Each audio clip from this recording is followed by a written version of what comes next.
Hey guys, in this video I'm going to show you how to change Hostinger server location.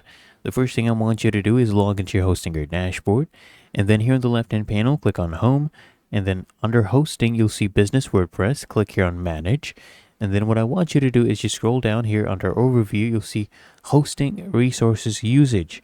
So click here on See Details, and then you'll see your server location. So right now it is active in North America. So you just click on the server, click on edit, and here you can choose your server location. So you'll see that you can only initiate one server transfer in 30 days. So this is the best one for a loading time. Of course, you can change this to anything you want. You can change this to Europe, United Kingdom, and then click here on Next. And then you just go through this, look at the important information about the transfer right here, and what will be changed. It will take up to 12 hours to complete. Then you can start the process. Really that easy. If you found this helpful, make sure you smash that like button and subscribe to the channel. Really helps me out as well.